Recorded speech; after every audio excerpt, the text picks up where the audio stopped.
Jesus no Getsêmani. E Jesus disse, Pedro, Tiago e João estavam com ele. E escutaram quando Jesus disse: A minha alma está profundamente triste até a morte. Fiquem aqui e vigiem.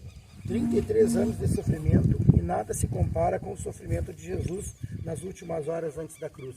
E tudo estava planejado desde os tempos eternos, conforme diz em Efésios, capítulo 1, versículos 3 e 4. Bendito o Deus e Pai de nosso Senhor Jesus Cristo, que nos tem abençoado com toda sorte de bênção espiritual nas regiões celestiais em Cristo, assim como nos escolheu nele antes da fundação do mundo, para sermos santos e irrepreensíveis perante ele e em amor. Em Timóteo 1:8, portanto, não se envergonhe de testemunho do nosso Senhor, nem do seu prisioneiro que sou eu. Pelo contrário, participe comigo dos sofrimentos a favor do Evangelho, segundo o poder de Deus, que nos salvou e nos chamou com santa vocação, não segundo as nossas obras, mas conforme a sua própria determinação e graça que foi dada em Cristo Jesus, antes dos tempos eternos. Ainda lemos no capítulo 1, e versículo 1 e 2 de Tito, Paulo, servo de Deus e apóstolo de Jesus Cristo, segundo a fé dos eleitos de Deus e o conhecimento da verdade, que é segundo a piedade em esperança da vida eterna, a qual Deus não pode mentir, prometeu antes dos tempos, antes dos séculos. Tudo foi planejado desde a eternidade. E tudo isso foi pelos pecados do mundo inteiro.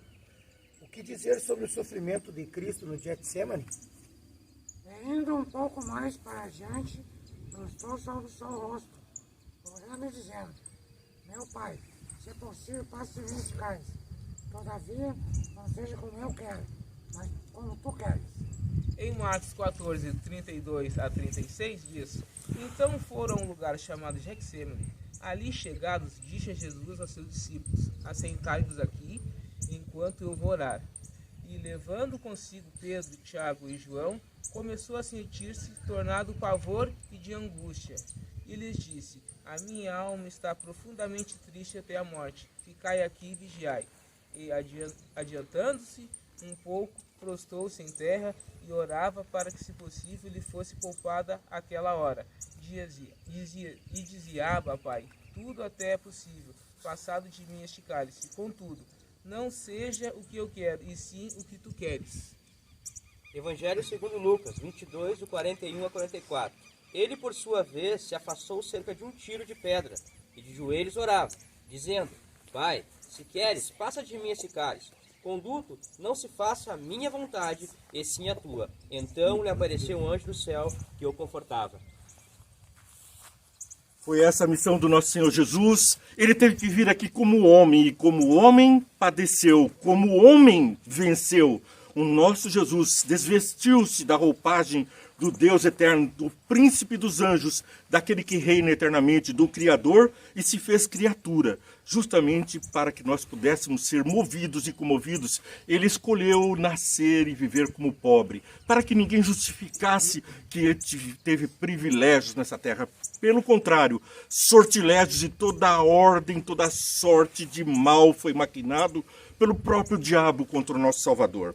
E aqui vemos o que Ellen White nos diz no livro O Desejado de Todas as Nações, páginas 551. Então vamos ver o texto. Foi a uma pequena distância dos discípulos, não tão afastado que não pudesse vê-lo e ouvi-lo, e caiu prostrado em terra. Sentia que pelo pecado estava sendo separado do Pai. Que pecado? O pecado meu, o seu, estava separando Jesus do Pai. Porque a Bíblia nos diz que são os vossos pecados que fazem separação entre mim e vós. E os nossos pecados foram colocados sobre Jesus. E ele agora se sentia desamparado, com dificuldades para enfrentar o mal por suas próprias forças. Eu e você temos o Espírito Santo a nos guiar, temos o sacrifício de Cristo, mas Jesus tinha apenas o Pai. E nesse momento, os nossos pecados os fizeram distantes do Pai. Ele não podia contar com nada, com ninguém, apenas consigo mesmo. Vamos passar por isso no final dos tempos. O abismo era tão grande, tão escuro, tão profundo, que tremeu diante dele. Para escapar dessa agonia, não podia usar seu poder divino. como homem, devia sofrer as consequências do pecado humano, as consequências das quais ele nos livrou, a morte eterna. E a consequência foi uma morte com tortura cruel naquela cruz. Como homem, devia suportar a ira divina contra a transgressão, esboçada por toda a ira das hostes satânicas que estavam a atormentá-lo com todas as formas. Nesse momento, Cristo estava em uma situação diferente daquela em que sempre estivera. Seus sofrimentos podem ser mais bem descritos pelas palavras do profeta: desperta, ó espada, contra o meu pastor e contra o homem que é o meu companheiro, diz o Senhor dos Exércitos.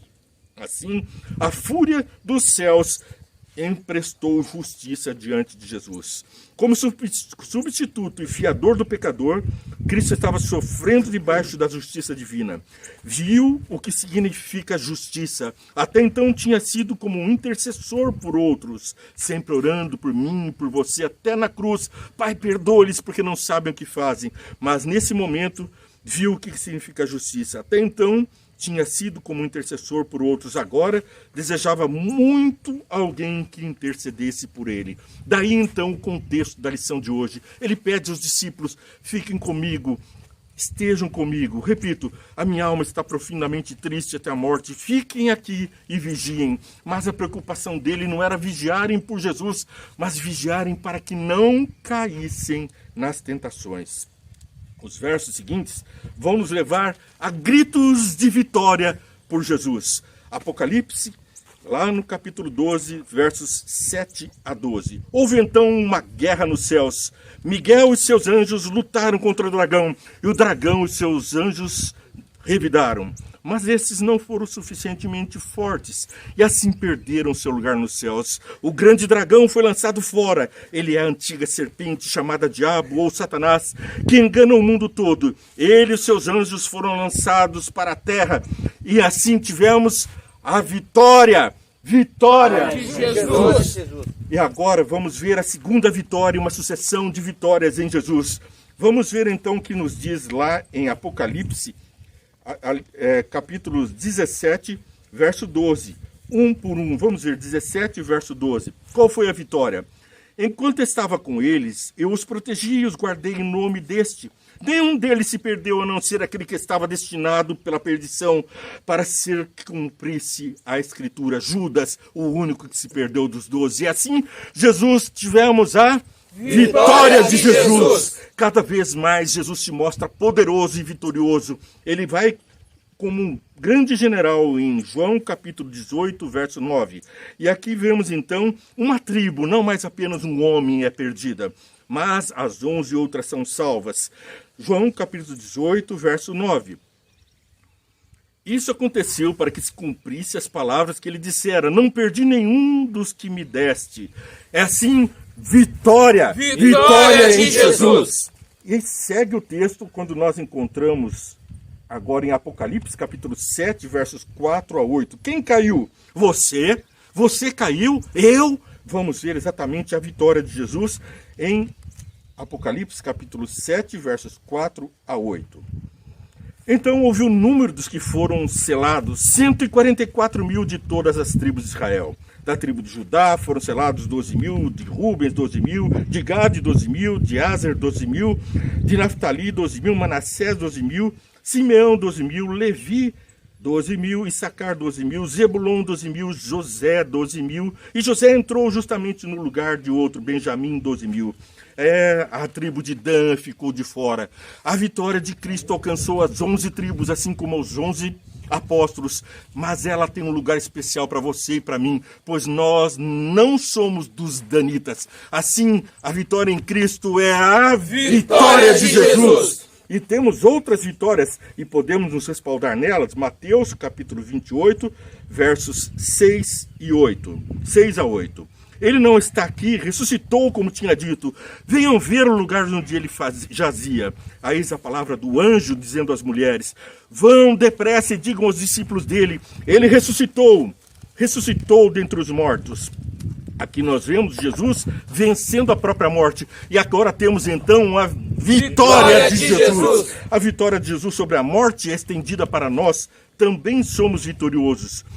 e vitoriosos em Jesus. E ao continuar no capítulo 28, versos 7, vão depressa e digam aos discípulos dele, vai depressa e conta aos outros, vê e entende, você curte, compartilha e segue a programação, e assim você abençoa os outros, você espalha a mensagem dos céus para a humanidade, cumpre a mensagem que Jesus nos destinou, vá depressa, disse o anjo, e conta aos discípulos dele, ele ressuscitou dentre os mortos e está indo adiante de vocês para a Galileia, lá vocês verão, notem que eu já os aviseis, a vitória de Jesus!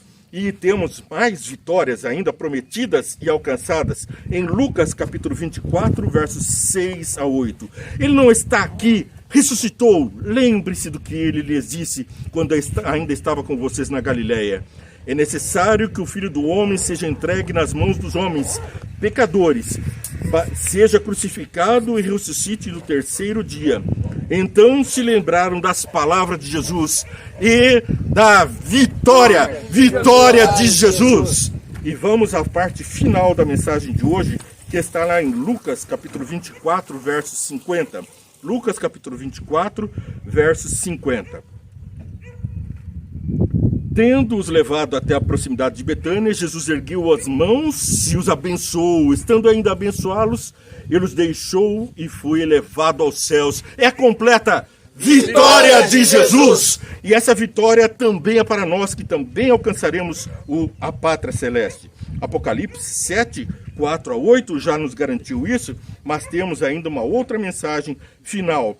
Apocalipse 22, 12 a 14. Essa é para mim e é para você. Eis que vem em breve, a minha recompensa está comigo, e a retribuirei a cada um de acordo com o que fez. Eu sou o Alfa e o Ômega, o primeiro e o último, o princípio e o fim. Felizes os que lavam as suas vestes, e assim têm direito à árvore da vida e podem entrar pela cidade pelas portas. Assim, a nossa vitória é a vitória de Jesus! Vamos orar?